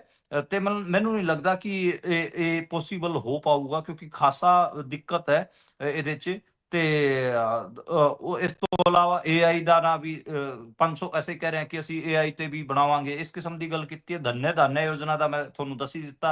ਕਿਸਾਨ ਕ੍ਰੈਡਿਟ ਕਾਰਡ ਦੀ ਜਿਹੜੀ ਲਿਮਟ ਹੈ ਉਹ 3 ਲੱਖ ਤੋਂ ਵਧਾ ਕੇ 5 ਲੱਖ ਕਰ ਦਿੱਤੀ ਗਈ ਹੈ। ਪਰ ਆਪਾਂ ਨੂੰ ਜਿਹੜੀ ਕਿਸਾਨ ਕ੍ਰੈਡਿਟ ਕਾਰਡ ਦੀ ਲਿਮਟ ਵਾਲਾ ਜਿਹੜਾ ਚੱਕਰ, ਉਹ ਸਾਰਿਆਂ ਨੂੰ ਪਤਾ ਹੈ ਕਿ ਉਹ ਛੋਟੀ ਕਿਸਾਨੀ ਵਾਸਤੇ ਕੋਈ ਹੈਲਪਫੁਲ ਸਾਬਿਤ ਨਹੀਂ ਹੋਊਗਾ, ਕਿਉਂਕਿ ਉਹ ਤਾਂ ਆਫਟਰ ਆਲ ਜਿਹੜੇ ਬੈਂਕ ਹੈਗੇ ਆ ਉਹ ਤਾਂ ਉਨੀ ਲੈਂਡ ਦੇਖਦੇ ਨਾ ਜਿੰਨਾ ਉਹਨਾਂ ਨੇ ਲੋਨ ਦੇਣਾ ਹੈਗਾ। ਤੇ ਇਸ ਕਰਕੇ ਜਿਹੜੀ ਵੱਡੀ ਕਿਸਾਨੀ ਜਿਹਨਾਂ ਕੋਲ ਜ਼ਿਆਦਾ ਏਕੜ ਜ਼ਮੀਨ ਹੈ ਉਹਨਾਂ ਵਾਸਤੇ ਤਾਂ ਠੀਕ ਹੈ, ਪਰ ਛੋਟੀ ਕਿਸਾਨੀ ਨੂੰ ਜਾਂ ਦਰਮਿਆਨੀ ਕਿਸਾਨੀ ਨੂੰ ਜਿਹੜਾ ਕਿਸਾਨ ਕ੍ਰੈਡਿਟ ਕਾਰਡ ਦੀ ਲਿਮਿਟ ਵਧਾਉਣ ਦੀ ਜਿਹੜੀ ਗੱਲ ਹੈ ਉਹ ਤੋਂ ਕੋਈ ਫਾਇਦਾ ਨਹੀਂ ਹੋ ਰਿਹਾ। ਉਦਾਂ ਵੀ ਮਾਰਕੀਟ 'ਚ ਜਿਹੜੀ ਕਿਸਾਨਾਂ ਦੀ ਜ਼ਮੀਨ ਹੈ ਉਹਦਾ ਜਿਹੜਾ ਕੀਮਤਾਂ ਤੇ ਉਛਾਲ ਤਾਂ ਆਪਾਂ ਨੂੰ ਦੇਖਣ ਨੂੰ ਮਿਲ ਹੀ ਰਿਹਾ। ਇਸ ਕਰਕੇ ਉਹ ਲਿਮਿਟ ਕੋਈ ਐ ਨਹੀਂ ਵਧਾ ਰਹੇ ਕਿ ਕੋਈ ਸੇਵਾ ਵਾਸਤੇ ਵਧਾ ਰਹੇ ਨੇ। ਹੁਣ ਜਿਹੜਾ ਕਿੱਲਾ 20 ਲੱਖ ਰੁਪਏ ਦਾ ਸੀਗਾ ਉਹ ਅੱਜ ਦੇ ਟਾਈਮ 35 ਲੱਖ ਦਾ ਹੋ ਰੱਖਿਆ ਹੈ, ਤੇ ਉਦਾਂ ਉਹਦੀ ਜ਼ਮੀਨ ਦਾ ਜਿਹੜੀ ਜ਼ਮੀਨ ਤੇ ਉਹਨਾਂ ਨੇ ਲੋਨ ਦੇਣਾ ਸੀਗਾ ਉਹ ਵੀ ਤਾਂ ਵਧਿਆ ਹੋਇਆ ਨਾ, ਉਹ ਵੀ ਤਾਂ 60-70% ਉਹਦੇ 'ਚ ਵਾਧਾ ਹੋਇਆ ਤੇ 3 ਤੋਂ 5 ਲੱਖ ਕਰਨਾ ਉਹ ਤਾਂ ਉਸ ਉੱਥੇ ਤੁਸੀਂ ਇਹਨੂੰ ਪਾ ਸਕਦੇ ਹੋ।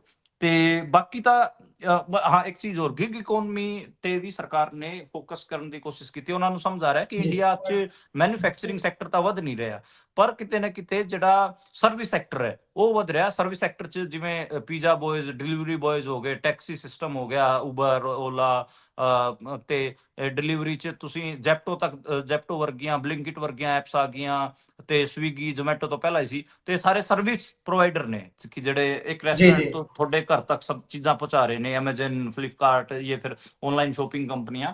ਤੇ ਉਹਨਾਂ ਨੂੰ ਇਹ ਸਮਝ ਆ ਰਿਹਾ ਕਿ ਗਿਗ ਵਰਕਰਸ ਦੀ ਜਿਹੜੀ ਸੰਖਿਆ ਹੈਗੀ ਉਹ ਖਾਸੀ ਵੱਡੀ ਹੋਈ ਹੈ। ਉਹਨਾਂ ਨੂੰ ਕੋਈ ਵੱਡੀ ਛੋਟ ਤਾਂ ਦਿੱਤੀ ਨਹੀਂ, ਜਾਂ ਫਿਰ ਉਹਨਾਂ ਨੂੰ ਕੋਈ ਵੱਡਾ ਕੁਛ ਤਾਂ ਅਨਾਉਂਸ ਨਹੀਂ ਕੀਤਾ, ਪਰ ਉਹਨਾਂ ਵਾਸਤੇ ਇੱਕ ਕੰਮ ਜ਼ਰੂਰ ਕਰ ਦਿੱਤਾ ਗਿਆ ਹੈ।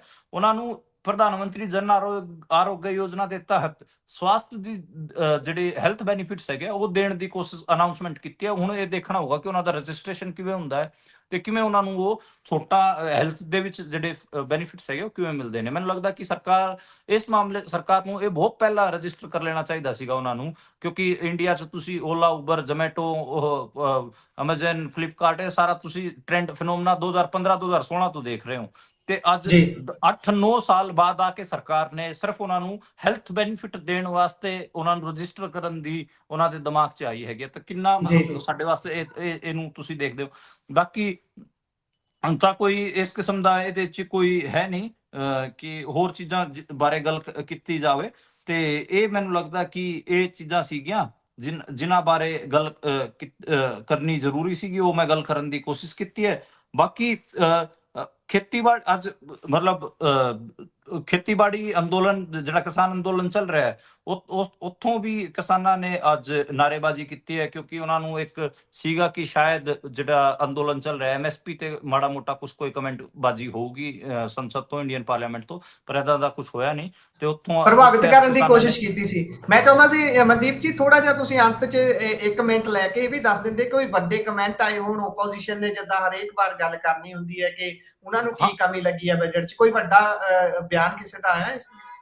ਹਾਂ, ਦੇਖੋ, ਕਾਂਗਰਸ ਮੋਟਾ ਉਹ ਕਿਸਾਨਾਂ ਤੇ ਰੂਰਲ ਡਿਵੈਲਪਮੈਂਟ ਤੇ ਇਹਨਾਂ ਤੇ ਘੇਰਨ ਦੀ ਕੋਸ਼ਿਸ਼ ਕਰੀ ਹੈ। ਜੈਰਾਮ ਰਮੇਸ਼ ਦਾ ਕਮੈਂਟ ਆਇਆ ਹੈਗਾ ਉਹਦੇ ਤੇ। ਰਾਹੁਲ ਗਾਂਧੀ ਨੇ ਵੀ ਕਮੈਂਟ ਕਰਕੇ ਕਿਹਾ ਹੈ ਕਿ ਇਹ ਜਿਹੜਾ ਬਜਟ ਹੈਗਾ ਇਹ ਖਾਸਾ ਥੋਥਾ ਬਜਟ ਹੈਗਾ, ਤੇ ਅੰਗਰੇਜ਼ੀ 'ਚ ਉਹਨਾਂ ਨੇ ਕਮੈਂਟ ਕੀਤਾ। ਪਰ ਮਤਲਬ ਕੋਈ ਏਦਾਂ ਦਾ ਹਜੇ ਸੀਰੀਅਸ ਕਮੈਂਟ ਤੁਹਾਨੂੰ ਕੱਲ ਜ਼ਰੂਰ ਦੇਖਣ ਨੂੰ ਮਿਲਣਗੇ। ਯੋਗੇਂਦਰ ਯਾਦਵ ਹੋਰਾਂ ਨੇ ਵੀ ਮਾੜਾ ਮੋਟਾ ਇਹਦੇ ਤੇ ਕਮੈਂਟ ਕੀਤਾ, ਇੱਕ ਪ੍ਰੋਗਰਾਮ ਵੀ ਉਹਨਾਂ ਨੇ ਕੀਤਾ ਹੈਗਾ। ਬਾਕੀ ਜੇ ਮੈਂ ਪੱਤਰਕਾਰਾਂ ਦੀ ਗੱਲ ਕਰਾਂ ਤਾਂ ਅੰਸ਼ੁਮਨ ਤਿਵਾੜੀ ਹੋ ਗਿਆ ਤੇ ਆਪਣੇ ਹਰਵੀਰ ਸਿੰਘ ਹੋਰੀ ਹੋ ਗਏ, ਅਜੀਤ ਸਿੰਘ ਹੋਰੀ ਹੋ ਗਏ, ਉਹਨਾਂ ਨੇ ਠੀਕ ਠਾਕ ਇਹਦੇ ਤੇ ਸਟਰੋਂਗ ਕਮੈਂਟ ਕੀਤਾ ਹੈਗਾ। ਹਰਵੀਰ ਸਿੰਘ ਨੇ ਤੇ ਇੱਥੋਂ ਤੱਕ ਲਿਖਿਆ ਇਹਦੇ 'ਚ, ਸੀਨੀਅਰ ਪੱਤਰਕਾਰ ਹਰਵੀਰ ਸਿੰਘ ਨੇ ਤਾਂ ਇੱਥੋਂ ਤੱਕ ਲਿਖਿਆ ਕਿ ਜਿਹੜੀ ਦੇਸ਼ ਦਾ ਇੰਧਣ ਹੈਗਾ ਖੇਤੀਬਾੜੀ ਸੈਕਟਰ, ਉਹਨੂੰ ਉਹਦੇ 'ਚ ਇਹਨਾਂ ਨੇ ਫਿਊਲ ਪਾਇਆ ਹੀ ਨਹੀਂ, ਯਾਨੀ ਕਿ ਉਹਦਾ ਜਿਹੜੀ ਬਜਟਰੀ ਐਲੋਕੇਸ਼ਨ ਸੀਗੇ ਉਹਦੇ 'ਚ ਕੋਈ ਵਾਧਾ ਹੀ ਨਹੀਂ ਕੀਤਾ। ਤੇ ਇੱਥੋਂ ਤੱਕ ਸੀਨੀਅਰ ਜਰਨਲਿਸਟ ਹਰਵੀਰ ਸਿੰਘ ਹੋਰਾਂ ਨੇ ਲਿਖਿਆ ਖੇਤੀਬਾੜੀ ਤੇ ਜਿਹੜਾ ਅੰਸ਼ੁਮਨ ਤਿਵਾੜੀ ਹੋਰਾਂ ਦਾ ਕਮੈਂਟ ਸੀਗਾ, ਤੇ ਅੰਸ਼ੁਮਨ ਤਿਵਾੜੀ ਹੋਰਾਂ ਦਾ ਤਾਂ ਇਹੀ ਕਮੈਂਟ ਸੀਗਾ ਕਿ ਇਹ ਜਿਹੜਾ ਇੱਕ ਸ਼ਿਫਟ ਵੀ ਉਹਨਾਂ ਨੂੰ ਦਿਖਿਆ ਇਸ 'ਚ, ਜਿਹੜਾ ਮੈਂ ਕਮੈਂਟ ਕਰ ਰਿਹਾ ਉਹ ਵੀ ਉਹਨਾਂ ਨੇ ਵੀ ਇਹੀ ਕੀਤਾ। ਇਸ ਤੋਂ ਇਲਾਵਾ ਉਹਨਾਂ ਨੇ ਇੱਕ ਗੱਲ ਹੋਰ ਕਹੀ, ਉਹਨਾਂ ਨੇ ਕਿਹਾ ਕਿ ਇਹ ਜਿਹੜਾ ਬਜਟ ਸੀਗਾ ਇਹ ਤੋਂ ਇੱਕ ਚੀਜ਼ ਕਲੀਅਰ ਹੋ ਰਹੀ ਹੈ ਕਿ ਜਿਹੜਾ ਕਾਰਪੋਰੇਟ ਹੈਗਾ, ਇੰਡੀਅਨ ਕਾਰਪੋਰੇਟ, ਉਹਨੂੰ ਅੱਗੇ ਦਾ ਰਾਹ ਕਿਵੇਂ ਹੋਊਗਾ, ਉਸ ਵਾਸਤੇ ਉਹਨੂੰ ਥੋੜਾ ਧੁੰਦਲਾਪਣ ਦਿਖ ਰਿਹਾ ਤੇ ਉਹ ਪਜ਼ਲ ਹੋਊਗਾ ਇਸ ਬਜਟ ਨੂੰ ਦੇਖ ਕੇ। ਤੇ ਇਹ ਵੀ ਵੱਡਾ ਕਮੈਂਟ ਹੈ। ਤੇ ਇਸ ਕਰਕੇ ਮੈਨੂੰ ਲੱਗਦਾ ਕਿ ਜਿਹੜਾ ਅਤੇ ਇਹ ਬਜਟ ਇਸ ਟਾਈਮ ਆ ਰਿਹਾ ਜਿਸ ਟਾਈਮ ਤੁਸੀਂ ਇਹ ਦੇਖੋ ਕਿ ਇੰਡੀਆ ਦੇ ਵਿੱਚ ਲਿਪਸਟਿਕ, ਜਿਹੜੀ ਮਹਿਲਾਵਾਂ ਲਿਪਸਟਿਕ ਲਾਉਂਦੀਆਂ ਹੈਗੀਆਂ ਨਾ, ਉਹਨਾਂ ਦੀ ਖਪਤ ਵੱਧ ਰਹੀ ਹੈ। ਤੇ ਲਿਪਸਟਿਕ ਇਕਨੋਮਿਕ ਤੁਹਾਨੂੰ ਮੈਂ ਸਮਝਾਉਂਦਾ ਕਿ ਉਹ ਲਿਪਸਟਿਕ, ਜਦੋਂ ਲਿਪਸਟਿਕ ਦੀ ਖਪਤ ਜ਼ਿਆਦਾ ਵੱਧਦੀ ਹੈ, ਜਦੋਂ ਲਿਪਸਟਿਕ ਜ਼ਿਆਦਾ ਖਰੀਦੀ ਜਾਂਦੀ ਹੈ, ਉਸ ਟਾਈਮ ਇਕਨੋਮਿਕ ਸਲੋਡਾਊਨ ਉਹਨੂੰ ਕਿਹਾ ਜਾਂਦਾ ਹੈ, ਕਿਉਂਕਿ ਜਿਹੜੇ ਬਾਕੀ ਦਾ ਕੋਸਮੈਟਿਕ ਹੁੰਦਾ ਹੈ ਉਹ ਜ਼ਿਆਦਾ ਮਹਿੰਗਾ ਹੁੰਦਾ ਹੈ, ਲਿਪਸਟਿਕ ਜਿਹੜੀ ਹੁੰਦੀ ਹੈ ਉਹ ਸਸਤੀ ਹੁੰਦੀ ਹੈ। ਤੇ ਇਹਨੂੰ ਲਿਪਸਟਿਕ ਇਕਨੋਮੀ ਕਹਿੰਦੇ। ਤੁਸੀਂ ਗੂਗਲ ਕਰ ਸਕਦੇ ਹੋ, ਜਿੰਨੇ ਵੀ ਸਰੋਤੇ ਹੈਗੇ, ਤੁਹਾਨੂੰ ਵੀ ਇਸ 'ਚ ਥੋੜਾ ਸੁਣ ਕੇ ਅੱਡ ਕਿਸਮ ਦਾ ਲੱਗਿਆ ਹੋਊਗਾ, ਪਰ ਮੈਂ ਇਹ ਕਹਿ ਰਿਹਾ ਇੰਡੀਆ ਅੱਡ ਕਿਸਮ ਦਾ ਇਕਨੋਮਿਕ ਸਲੋਡਾਊਨ ਦੇ ਵਿੱਚ ਹੈਗਾ। ਤੇ ਉਸ ਇਕਨੋਮਿਕ ਸਲੋਡਾਊਨ ਦੇ ਵਿੱਚ ਕੋਈ ਵੱਡਾ ਕੁਛ ਕਰਨ ਦੀ ਕੋਸ਼ਿਸ਼ ਇਸ ਬਜਟ 'ਚ ਨਹੀਂ ਕੀਤੀ ਗਈ।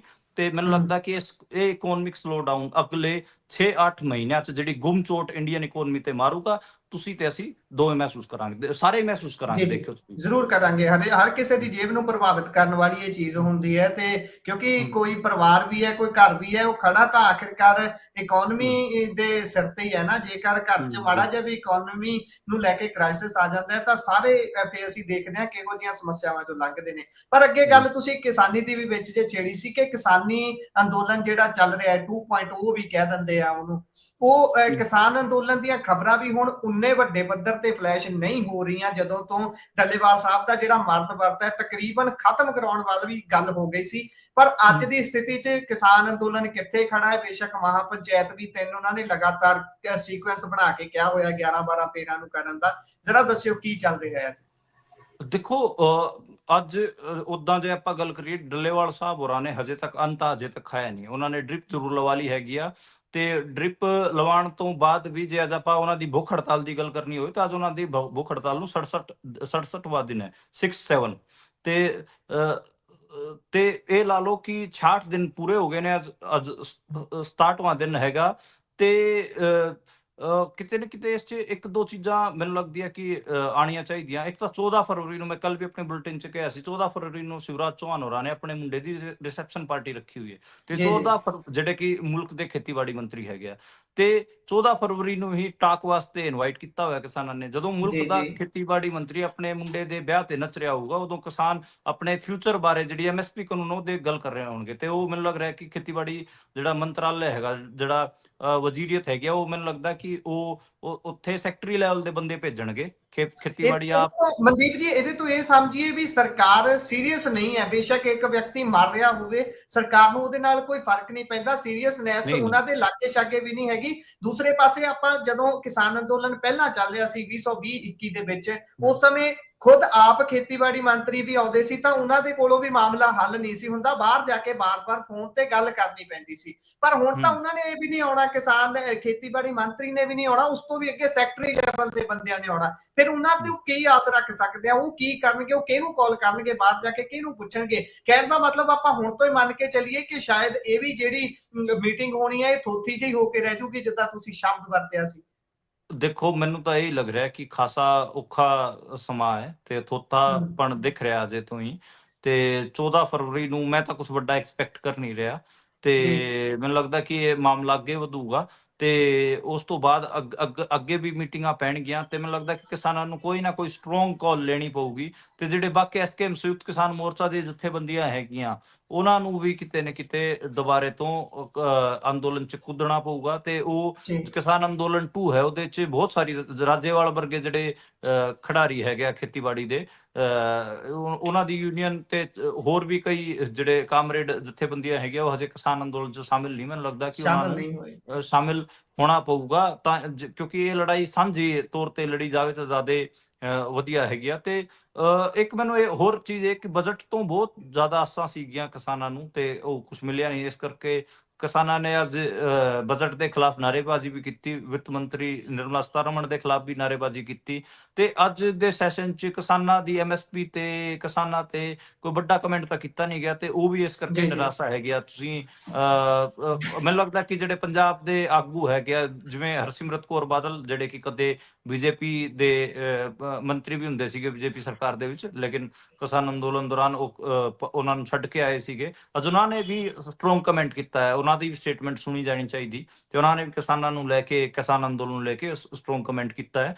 ਤੇ ਇੱਕ ਹਿਸਾਬ ਨਾਲ ਮੈਨੂੰ ਲੱਗਦਾ ਕਿ ਪੰਜਾਬ ਹਰਿਆਣਾ ਦੇ ਜਿਹੜੇ ਕਿਸਾਨ ਹੈਗੇ ਆ, ਉਹਨਾਂ ਨੂੰ ਦੁਬਾਰਾ ਤੋਂ ਇਕਜੁੱਟਤਾ ਕਰਨੀ ਪਊਗੀ। ਜਿਹੜੀਆਂ ਜਥੇਬੰਦੀਆਂ ਅੰਦੋਲਨ 'ਚ ਸ਼ਾਮਿਲ ਨਹੀਂ, ਉਹਨਾਂ ਨੂੰ ਦੁਬਾਰੇ ਤੋਂ ਇਕਜੁੱਟਤਾ ਕਰਨੀ ਪਊਗੀ। ਜਿਹੜੀ ਸਿਵਲ ਸੁਸਾਇਟੀ ਇਸ ਅੰਦੋਲਨ 'ਚ ਗਾਇਬ ਹੈਗੀ ਆ, ਉਹਨਾਂ ਨੂੰ ਦੁਬਾਰਾ ਤੋਂ ਸਕਰੀय ਹੋਣਾ ਪਊਗਾ।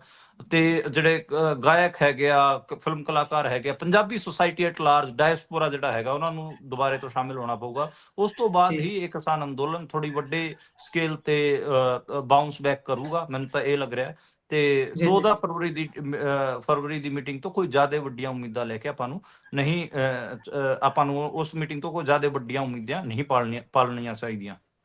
ਜੀ ਜੀ। ਸੋ ਆਪਸੀ ਪਾੜ ਜਿਹੜਾ ਹੈ, ਜਿਹੜੀਆਂ ਵੱਖ-ਵੱਖ ਜਥੇਬੰਦੀਆਂ ਦਾ, ਉਹ ਵੀ ਖਤਮ ਹੋਣਾ ਚਾਹੀਦਾ ਹੈ। ਆਖਿਰਕਾਰ ਗੱਲ ਫੇਰ ਹੀ ਸਿਰੇ ਲੱਗਣੇ ਆ ਜਦੋਂ ਸਰਕਾਰ ਨੂੰ ਇਹ ਫੀਲ ਹੋਊਗਾ ਕਿ ਉਹਨਾਂ ਦੇ ਸਾਹਮਣੇ ਸਮੱਸਿਆ ਵੱਡੀ ਹੋ ਰਹੀ ਹੈ, ਜਿਸ ਤਰੀਕੇ ਦੇ ਨਾਲ ਪਹਿਲਾਂ ਅੰਦੋਲਨ ਦੇ ਵਿੱਚ ਸੀ। ਪਰ ਮੈਂ ਅਗਲੇ ਸਵਾਲ ਦੇ ਵੱਲ ਚੱਲਦਾ ਹਾਂ ਕਿ ਦਿੱਲੀ ਦੇ ਵਿੱਚ ਵਿਧਾਨ ਸਭਾ ਚੋਣਾਂ ਦਾ ਪੂਰਾ ਮਾਹੌਲ ਪੱਕਿਆ ਹੋਇਆ। ਇਸੇ ਵਿਚਾਲੇ ਅੱਜ ਬੀਜੇਪੀ ਨੇ ਜਿਹੜਾ ਵੱਡੀ ਠਿੱਪੀ ਲਾਈ ਹੈ ਆਮ ਆਦਮੀ ਪਾਰਟੀ ਨੂੰ, ਇਹਦੇ ਤੇ ਵੀ ਚਾਨਣਾ ਪਾਇਓ, ਤੇ ਬਾਕੀ ਹੋਰ ਕੋਈ ਅਪਡੇਟ ਜੇ ਦਿੱਲੀ ਵਿਧਾਨ ਸਭਾ ਨੂੰ ਲੈ ਕੇ ਹੈਗੀ ਹੈ ਤਾਂ ਉਹਦਾ ਜ਼ਿਕਰ ਕਰਿਓ।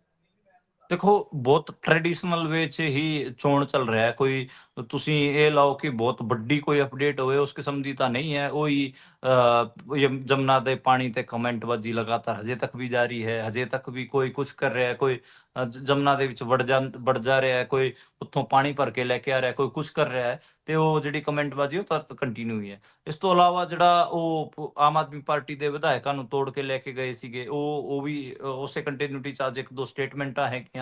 ਅਰਵਿੰਦ ਕੇਜਰੀਵਾਲ ਨੇ ਵੀ ਮਾੜੀ ਮੋਟੀ ਸਟੇਟਮੈਂਟ ਦਿੱਤੀ ਹੈਗੀ ਆ। ਤੇ ਹੋਰ ਕੋਈ ਮਤਲਬ ਬੀਜੇਪੀ ਦਾ ਇੱਕ ਵੱਡਾ ਦਾ ਤੁਸੀਂ ਬਜਟ ਕਹਿ ਸਕਦੇ ਹੋ ਕਿ ਉਹਨਾਂ ਨੂੰ ਲੱਗ ਰਿਹਾ ਕਿ ਸੈਲਰੀਡ ਕਲਾਸ ਦਿੱਲੀ ਦੇ ਵਿੱਚ ਠੀਕ ਠਾਕ ਵੋਟਰ ਹੈਗੀ ਆ, ਤੇ ਅਸੀਂ ਸੈਲਰੀਡ ਕਲਾਸ ਨੂੰ ਇੱਕ ਛੋਟਾ ਇਨਕਮ ਟੈਕਸ ਦੀਆਂ ਛੋਟਾਂ ਦੇ ਕੇ ਮਾੜਾ ਮੋਟਾ ਆਪਣੇ ਵੱਲ ਖਿੱਚ ਲਵਾਂਗੇ, ਤੇ ਉਹਨਾਂ ਨੂੰ ਐਜ਼ ਏ ਵੋਟਰ ਅਟਰੈਕਟ ਕਰਨ ਦੀ ਕੋਸ਼ਿਸ਼ ਕੀਤੀ ਗਈ ਹੈ ਅਰਵਿੰਦ ਕੇਜਰੀਵਾਲ ਨੇ। ਹਾਲਾਂਕਿ ਅੱਜ ਬਹੁਤ ਅਜੀਬ ਜੀ ਗੱਲ ਕਹੀ ਹੈ, ਉਹਨਾਂ ਨੇ ਕਿਹਾ ਬੀਜੇਪੀ ਵਰਕਰਸ ਨੂੰ ਵੀ ਆਮ ਆਦਮੀ ਪਾਰਟੀ ਨੂੰ ਵੋਟਾਂ ਪਾਉਣ ਦੀ ਅਪੀਲ ਕੀਤੀ ਹੈ। ਤੇ ਇੱਕ ਇਹ ਅਜਬ ਗਜਬ ਮਾਮਲਾ ਹੈਗਾ। ਉਹ ਪਹਿਲਾਂ ਆਰਐਸਐਸ ਨੂੰ ਵੀ ਚਿੱਠੀਆਂ ਲਿਖ ਚੁੱਕੇ ਨੇ ਕਿ ਆਰਐਸਐਸ ਨੂੰ ਉਹਨਾਂ ਨੇ ਅਪੀਲ ਕੀਤੀ ਸੀ ਕਿ ਉਹ ਦਿੱਲੀ ਦੇ ਵਿੱਚ ਆਮ ਆਦਮੀ ਪਾਰਟੀ ਦਾ ਸਪੋਰਟ ਕਰਨ। ਤੇ ਇਹ ਬੜਾ ਮਤਲਬ ਮੈਨੂੰ ਵੀ ਸਮਝ ਨਹੀਂ ਆਉਂਦਾ ਕਿ ਇਹ ਕਿਸ ਕਿਸਮ ਦਾ ਕਰੈਕਟਰ ਹੈਗਾ, ਪਰ ਅਜੀਬੋ-ਗਰੀਬ ਪੋਲਿਟਿਕਸ ਹੈ ਇਹਨਾਂ ਦੀ। ਪਰ ਇੱਕ ਸਾਡੇ ਸੀਨੀਅਰ ਪੱਤਰਕਾਰ ਹੈਗੇ ਆ ਜਿਨ੍ਹਾਂ ਨੇ ਪਹਿਲਾਂ ਆਮ ਆਦਮੀ ਪਾਰਟੀ ਨਾਲ ਕੰਮ ਕਰਿਆ ਹੋਇਆ ਹੈ। ਉਹਨਾਂ ਨੇ ਕਿਹਾ ਕਿ ਦੇਖੋ ਜੀ, ਜਿਸ ਲੈਵਲ ਤੇ ਮੋਦੀ ਡਰਾਮੇ ਕਰਦਾ ਹੈਗਾ ਨਾ, ਉਸੇ ਲੈਵਲ ਤੇ ਅਰਵਿੰਦ ਕੇਜਰੀਵਾਲ ਵੀ ਜਾ ਕੇ ਡਰਾਮੇ ਕਰਦਾ ਹੈ। ਤੇ ਅੱਜ ਦੇ ਟਾਈਮ ਦੋਵੇਂ ਇੱਕ ਦੂਜੇ ਦੇ ਅਪੋਜ਼ਿਟ ਖੜੇ ਨੇ। ਇਹ ਉਹਦਾ ਇਹ ਮੰਨਣਾ ਸੀਗਾ ਅਰਵਿੰਦ ਕੇਜਰੀਵਾਲ ਮੋਦੀ ਦੇ ਡਰਾਮਿਆਂ ਨੂੰ ਕਾਊਂਟਰ ਕਰਨ ਵਾਸਤੇ, ਜੇ ਮੋਦੀ ਇਹ ਕਹੂਗਾ ਕਿ ਮੋਦੀ ਜੀ ਜੇ 10 ਮਿੰਟ ਸਟੇਜ ਤੇ ਰੋ ਕੇ ਦਿਖਾਊਗਾ ਲੋਕਾਂ ਨੂੰ, ਤੇ ਅਰਵਿੰਦ ਕੇਜਰੀਵਾਲ ਏਦਾਂ ਦਾ ਬੰਦਾ ਹੈਗਾ ਕਿ ਉਹ 15 ਮਿੰਟ ਰੋ ਕੇ ਦਿਖਾ ਦੂਗਾ, ਹੈ ਨਾ। ਤੇ ਜੇ ਨਰਿੰਦਰ ਮੋਦੀ ਸਟੇਜ ਤੇ ਜਾ ਕੇ ਰਾਮ ਰਾਮ ਕਰਨ ਲੱਗ ਜੂਗਾ, ਤੇ ਜਿਹੜਾ ਅਰਵਿੰਦ ਕੇਜਰੀਵਾਲ ਹਨੂਮਾਨ ਕਰਨ ਲੱਗ ਜੂਗਾ, ਤੇ ਦੋਵੇਂ ਬਰਾਬਰ ਦੇ ਅਰਵਿੰਦ ਕੇਜਰੀਵਾਲ ਫਿਰ ਇਹ ਕਹਿ ਦੂਗਾ ਕਿ ਨੋਟਾਂ ਦੇ ਉੱਪਰ ਗਣੇਸ਼ ਜੀ ਦੀ ਫੋਟੋ ਲਾ ਦਿਓ, ਇਸ ਤਰੀਕੇ ਨਾਲ ਲక్ష్ਮੀ ਦੀ ਜੀ ਜੀ ਜੀ। ਤੇ ਦੋਵੇਂ ਬਰਾਬਰ ਦੇ ਡਰਾਮੇਬਾਜ਼ ਨੇ। ਉਹ ਤੇ ਉਹਨਾਂ ਨੇ ਕਿਹਾ ਕਿ ਜਦੋਂ ਤੱਕ ਮੋਦੀ ਜਿੰਦਾ ਹੈਗਾ ਇੰਡੀਅਨ ਪੋਲਿਟਿਕਸ, ਉਦੋਂ ਤੱਕ as a opposition Arvind Kejriwal ਨੂੰ ਵੀ ਜਿੰਦਾ ਰੱਖਣ ਦੀ ਲੋੜ ਹੈਗੀ ਆ, ਕਿਉਂਕਿ ਕਾਂਗਰਸ ਉਹਨੇ ਡਰਾਮੇ ਨਹੀਂ ਕਰ ਪਾਉਂਦੀ ਜਿੰਨੇ ਡਰਾਮੇ ਬੀਜੇਪੀ ਕਰਦੀ ਹੈ, ਤੇ ਉਹਨਾਂ ਦੇ ਬਰਾਬਰ ਦੇ ਡਰਾਮੇ ਆਮ ਆਦਮੀ ਪਾਰਟੀ ਕਰ ਪਾਉਂਦੀ ਹੈ। ਤੇ ਐਜ਼ ਏ ਡਰਾਮੇਬਾਜ਼ੀ ਨੂੰ ਕਾਊਂਟਰ ਕਰਨ ਵਾਸਤੇ ਤਾਂ ਜਿੰਦਾ ਰੱਖੋ, ਪਰ ਉਦਾਂ ਤੁਸੀਂ ਪੋਲੀਟੀਕਲੀ ਦੇਖੋਗੇ ਤੇ ਉਹਨਾਂ ਦਾ ਕ੍ਰਿਟਿਸਿਜ਼ਮ ਆਪਾਂ ਨੂੰ ਪਤਾ ਕਿੰਨਾ ਜ਼ਿਆਦਾ ਕ੍ਰਿਟਿਸਿਜ਼ਮ ਹੈਗਾ, ਤੇ ਉਹਨਾਂ ਨੂੰ ਬੀਜੇਪੀ ਦੀ ਬੀ ਟੀਮ ਕਹਿਣ ਤੱਕ ਲੋਕ ਜਾਂਦੇ ਨੇ। ਤੇ ਉਹ ਸਾਰੀਆਂ ਚੀਜ਼ਾਂ ਤਾਂ ਹੈਗੀਆਂ, ਤੇ ਜਿਹੜੇ ਉਹ ਦਾਅਵੇ ਕਰਕੇ ਆਏ ਸੀਗੇ ਭ੍ਰਿਸ਼ਟਾਚਾਰ ਦੇ ਉਲਟ, ਕਰਪਸ਼ਨ ਦੇ ਉਲਟ, ਤੇ ਹੋਰ ਚੀਜ਼ਾਂ ਦੀ ਤੇ ਉਹ ਤਾਂ ਆਪਾਂ ਨੂੰ ਪਤਾ ਕਿ ਕਿੰਨੇ ਕੁ ਪੂਰੇ ਹੋਏ ਨੇ ਉਹਨਾਂ ਦੀ ਸੱਚਾਈ, ਤੇ ਜੇ ਆਪਾਂ ਵੀਡੀਓ ਬਣਾਵਾਂਗੇ ਤਾਂ ਉਹ 1 ਘੰਟੇ ਦੀ ਅੱਡ ਤੋਂ ਹੋ ਸਕਦੀ ਹੈ। ਤਾਂ ਮੋਟਾ ਕਮੈਂਟ ਇਹ ਹੈ ਕਿ ਕੋਈ ਨਵੀਂ ਅਪਡੇਟ ਦਿੱਲੀ ਵਿਧਾਨ ਸਭਾ ਚੋਣਾਂ 'ਚ ਕੋਈ ਵੱਡੀ ਨਵੀਂ ਅਪਡੇਟ ਤਾਂ ਹੈ ਨਹੀਂ, ਬਸ ਬੀਜੇਪੀ ਜੀ ਨੇ ਅੱਜ ਬਜਟ ਦੇ ਰਾਹੀਂ ਇੱਕ ਮਾਸਟਰ ਸਟ੍ਰੋਕ ਖੇਡਣ ਦੀ ਕੋਸ਼ਿਸ਼ ਕੀਤੀ ਹੈ। 1-2 ਦਿਨਾਂ 'ਚ ਆਪਾਂ ਨੂੰ ਥੋੜਾ ਪਤਾ ਵੀ ਲੱਗ ਜੂਗਾ ਕਿ ਕਿੰਨਾ ਅਸਰ ਜਿਹੜਾ ਇਨਕਮ ਟੈਕਸ ਦੀਆਂ ਇਹ ਛੋਟਾਂ ਹੈਗੀਆਂ ਜਿਹੜੀ ਮਿਡਲ ਕਲਾਸ ਨੂੰ ਦੇ, ਹਾਲਾਂਕਿ ਉਹਦਾ ਫਾਇਦਾ ਸਿਰਫ ਅਪਰ ਮਿਡਲ ਕਲਾਸ ਨੂੰ ਹੋਣਾ ਹੈ, ਬਹੁਤ ਛੋਟੇ ਨੰਬਰ ਨੂੰ ਹੋਣਾ ਹੈ, ਪਰ ਦੇਖੋ ਕਿ ਉਹ ਕਿੰਨਾ ਕੁ ਹੋਣਾ ਹੈ, ਉਸ ਤੇ ਆਪਾਂ ਫਿਰ 1-2 ਦਿਨਾਂ ਤੱਕ ਗੱਲ ਕਰ ਲਵਾਂਗੇ। ਜੀ ਸੋ ਕੰਪੀਟੀਟਰ ਤਾਂ ਬਰਾਬਰ ਦਾ ਫਿਰ ਚਾਹੀਦਾ ਹੈ ਨਾ, ਜਦੋਂ ਡਰਾਮੇਬਾਜ਼ੀ ਕਰਨੀ ਹੈ ਫਿਰ ਮੋਹਰਿਓ ਵੀ ਇੰਨੀ ਕੁ ਹੋਣੀ ਚਾਹੀਦੀ ਹੈ, ਫਿਰ ਅਗਲੀ ਜਿਹੜੀ ਬਾਲ ਸਿੱਟਣੀ ਹੈ ਉਹ ਹੋਰ ਤੇਜ਼ ਜਾਵੇ। ਸੋ ਇਹ ਸਾਰੀ ਗੱਲਬਾਤ ਸੀ, ਤੁਸੀਂ ਸਾਰਾ ਖੋਲ ਕੇ ਬਜਟ ਕਿਸ ਤਰੀਕੇ ਦਾ ਰਿਹਾ ਉਸ ਤੇ ਚਾਨਣਾ ਪਾਇਆ, ਫਿਰ ਕਿਸਾਨ ਅੰਦੋਲਨ ਦੀ ਮੌਜੂਦਾ ਸਥਿਤੀ ਤੇ ਗੱਲ ਕੀਤੀ ਹੈ, ਤੇ ਹੁਣ ਅੰਤ ਦੇ ਵਿੱਚ ਇਲੈਕਸ਼ਨ ਦਿੱਲੀ ਦੀ ਦਾ ਕੀ ਹਾਲ ਹੈ ਉਹਦੇ ਤੇ ਚਰਚਾ ਕੀਤੀ ਹੈ। ਸੋ ਮਨਦੀਪ ਜੀ, ਤੁਸੀਂ ਸਾਰੀਆਂ ਜਾਣਕਾਰੀਆਂ ਸਾਡੇ ਨਾਲ ਸਾਂਝੀਆਂ ਕੀਤੀਆਂ। ਮੈਨੂੰ ਲੱਗਦਾ ਹੈ ਦਰਸ਼ਕਾਂ ਨੇ ਵੀ ਬਹੁਤ ਧਿਆਨ ਦੇ ਨਾਲ ਇਹ ਸਾਰੀ ਚੀਜ਼ ਸੁਣ ਕੇ ਬਜਟ ਨੂੰ ਸਮਝਣ ਦੀ ਕੋਸ਼ਿਸ਼ ਕੀਤੀ ਹੋਊਗੀ। ਸੋ ਤੁਹਾਡਾ ਬਹੁਤ ਬਹੁਤ ਧੰਨਵਾਦ ਜੀ। ਸਤਿ ਸ਼੍ਰੀ ਅਕਾਲ। ਸਤਿ ਸ੍ਰੀ ਅਕਾਲ ਜੀ, ਧੰਨਵਾਦ। ਸੋ ਇਹ ਸਨ ਸਾਡੇ ਨਾਲ ਮਨਦੀਪ ਪੁਨੀਆ ਜੀ, ਜਿਨ੍ਹਾਂ ਨੇ ਜਾਣਕਾਰੀ ਸਾਂਝੀ ਕੀਤੀ ਹੈ, ਨੈਸ਼ਨਲ ਪੱਧਰ ਦੀਆਂ ਖਬਰਾਂ ਦੀ ਤੁਹਾਡੇ ਨਾਲ ਸਾਂਝ ਪਵਾਈ ਹੈ। ਪ੍ਰੋਗਰਾਮ ਤੁਹਾਨੂੰ ਕਿਹੋ ਜਿਹਾ ਲੱਗਿਆ, ਤੁਸੀਂ ਆਪਣੇ ਵਿਚਾਰ ਰਾਏ ਟਿੱਪਣੀਆਂ ਸਾਡੇ ਨਾਲ ਪੰਜਾਬੀ ਰੇਡੀਓ USA ਤੇ ਪੰਜਾਬੀ TV USA ਦੇ ਸੋਸ਼ਲ ਮੀਡੀਆ ਪਲੇਟਫਾਰਮ ਦੇ ਜ਼ਰੀਏ ਸਾਂਝੀ ਕਰ ਸਕਦੇ ਹੋ। ਜੁੜੇ ਰਹੋ ਪੰਜਾਬੀ ਰੇਡੀਓ USA ਦੇ ਨਾਲ। ਇਸੇ ਤਰੀਕੇ ਦੇ ਨਾਲ ਪ੍ਰੋਗਰਾਮਾਂ ਦੀ ਲਗਾਤਾਰਤਾ ਬਰਕਰਾਰ ਹੈ।